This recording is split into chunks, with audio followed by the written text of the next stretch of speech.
ರೇಣುಕಾಸ್ವಾಮಿ ಕೊಲೆ ಕೇಸ್ಗೆ ಸಂಬಂಧಪಟ್ಟಂತೆ ತನಿಖೆಯನ್ನು ಚುರುಕುಗೊಳಿಸಿರುವಂತಹ ಪೊಲೀಸರು 33ಕ್ಕೂ ಹೆಚ್ಚು ಕಡೆ ಸಿಸಿಟಿವಿ ಫುಟೇಜ್ಗಳನ್ನ ರಾ ಫುಟೇಜಸ್ ಅನ್ನ ಕಲೆಕ್ಟ್ ಮಾಡಿ ಅದನ್ನ FSL ಗೆ ಕಳಿಸ್ಕೊಟ್ಟಿದ್ದಾರೆ. ಬಿಕಾಸ್ ಚಾರ್ಜ್ ಶೀಟ್ ಹಾಕಬೇಕಾದ್ರೆ ಯಾವ ಆರೋಪಿ ಎಷ್ಟೊತ್ತಿಗೆ ಎಲ್ಲೆಲ್ಲಿಗೆ ಬಂದ್ರು ಅನ್ನೋದನ್ನ ವಿವರವಾಗಿ ಜಡ್ಜ್ ಮುಂದೆ ಪ್ರಸ್ತುತಪಡಿಸಬೇಕಾಗುತ್ತೆ. ಸೊ ಏನೇನು ಸಾಕ್ಷಿಗಳ ಸಂಗ್ರಹ ಆಗಿದೆ, ಸೊ ತನಿಖೆ ಆಯಾಮ ಹೇಗೆ ಸಾಗ್ತಾ ಇದೆ, ಡೀಟೇಲ್ಸ್ ನೋಡೋಣ ಬನ್ನಿ. ರೇಣುಕಾಸ್ವಾಮಿ ಕೊಲೆ ಕೇಸ್ನ ತನಿಖೆ ಚುರುಕು. 33ಕ್ಕೂ ಹೆಚ್ಚು ಸಿಸಿಟಿವಿ ದೃಶ್ಯ ಸಂಗ್ರಹಿಸಿದ ಕಾಕಿ FSL ವರದಿಗೆ ಕಾಯ್ತಿರೋ ಪೊಲೀಸ್. ಡೆವಿಲ್ ಗ್ಯಾಂಗ್ ನಿಂದ ಚಿತ್ರದುರ್ಗದ ರೇಣುಕಾಸ್ವಾಮಿ ಭೀಕರ ಹತ್ಯೆ ಪ್ರಕರಣದ ತನಿಖೆ ಚುರುಕುಗೊಂಡಿದೆ. ಪ್ರಕರಣದ ಸಂಬಂಧ ಈಗಾಗಲೇ 33ಕ್ಕೂ ಹೆಚ್ಚು ಸಿಸಿಟಿವಿ ದೃಶ್ಯಾವಳಿಗಳನ್ನ ಪೊಲೀಸರು ಸಂಗ್ರಹ ಮಾಡಿದ್ದಾರೆ.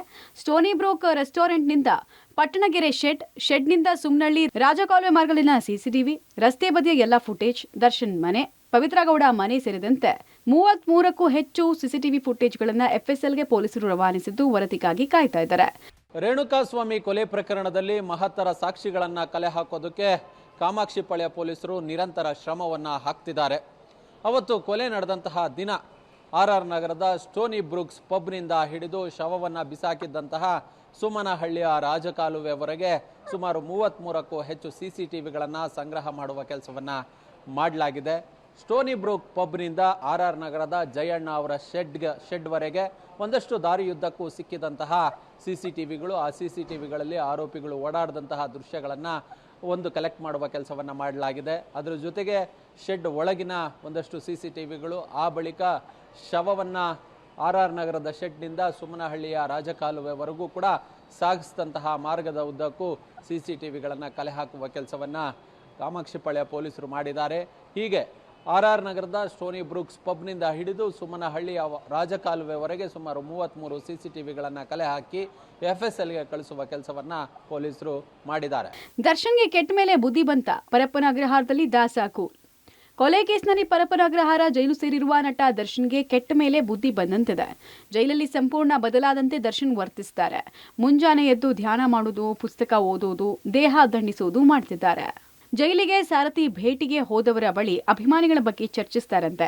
ಅಭಿಮಾನಿಗಳು ಜೈಲಿನ ಬಳಿ ಬಂದು ವಾಪಸ್ ಹೋಗೋದು ಬೇಡ, ಅಭಿಮಾನಿಗಳು ಬೇರೆ ರೀತಿ ವರ್ತಿಸಿದ್ರೆ ಕೆಟ್ಟ ಹೆಸರು ಬರೋ ಆತಂಕ ದರ್ಶನ್ಗಿದೆ.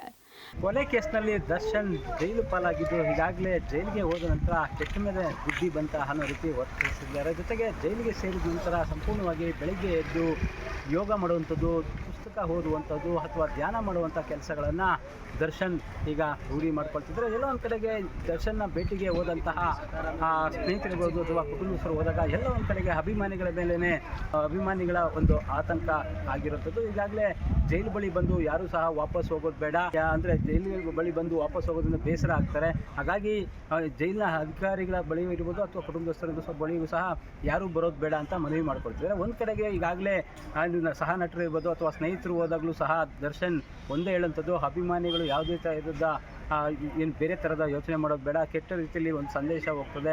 ಜೈಲಿಂದ ಹೊರಗಡೆ ಬಂದಾಗ ಒಂದು ರೀತಿ ಆತಂಕ ಆಗೋ ಸಾಧ್ಯತೆ ಇದೆ. ಹಾಗಾಗಿ ಯಾರೂ ಸಹ ಅಭಿಮಾನಿಗಳು ಆಕ್ರೋಶ ಆಗೋದು ಬೇಡ, ಎಲ್ಲರಿಗೂ ಸಹ ಒಳ್ಳೆಯದಾಗ್ತದೆ, ಆದಷ್ಟು ಬೇಗ ನಾನು ಹೊರಗಡೆ ಬರ್ತೀನಿ ಅನ್ನೋ ಮಾತನ್ನು ಹೇಳ್ತಾ ಇರೋಂಥದ್ದು. ಪವಿತ್ರ ಗೌಡ ಭೇಟಿಯಾದ ಕುಟುಂಬಸ್ಥರು, ಬ್ಯಾಗ್ನಲ್ಲಿ ತಿಂಡಿ ಹಣ್ಣು ತಂದ ಪೋಷಕರು. A1 ಪವಿತ್ರ ಗೌಡ ಭೇಟಿಗೆ ಪರಪ್ಪನಗ್ರಹಾರ ಜೈಲಿಗೆ ಕುಟುಂಬಸ್ಥರು ಆಗಮಿಸಿದ್ರು. ಬ್ಯಾಗ್ನಲ್ಲಿ ಹಣ್ಣು ಹಾಗೂ ತಿಂಡಿ ತಂದಿದ್ರು. ಕೆಲಕಾಲ ಪವಿತ್ರ ಗೌಡ ಜೊತೆ ಮಾತುಕತೆ ನಡೆಸಿ ಪೋಷಕರು ವಾಪಸ್ಸಾದ್ರು. ಇನ್ನು ಪವಿತ್ರ ಆಪ್ತ ಸಹಾಯಕ ಧನ್ರಾಜ್ ಫ್ಯಾಮಿಲಿ ಕೂಡ ಜೈಲಿಗೆ ಬಂದಿದ್ರು. ಒಟ್ಟಿನಲ್ಲಿ ರೇಣುಕಾಸ್ವಾಮಿಯನ್ನು ಅಮಾನುಷವಾಗಿ ಕೊಂದು ಜೈಲು ಸೇರಿರುವ ದರ್ಶನ್ಗೆ ಈಗ ಜ್ಞಾನೋದಯವಾಗಿದೆ. ಸೆರೆವಾಸದಿಂದ ಮುಕ್ತಿ ಯಾವಾಗ ಸಿಗುತ್ತೋ ಅಂತ ದಾಸ ನಿತ್ಯ ದಿನ ದೂಡ್ತಾ ಇದ್ದಾರೆ. ಈ ಮಧ್ಯೆ ದರ್ಶನ್ ಭೇಟಿಗೆ ಜೈಲಿಗೆ ವಿಜಯಲಕ್ಷ್ಮಿ ಪದೇ ಪದೇ ಬರ್ತಾ ಇರೋದ್ರಿಂದ ಪವಿತ್ರ ಗೌಡಗೆ ಟೆನ್ಷನ್ ಹೆಚ್ಚು. News desk public TV.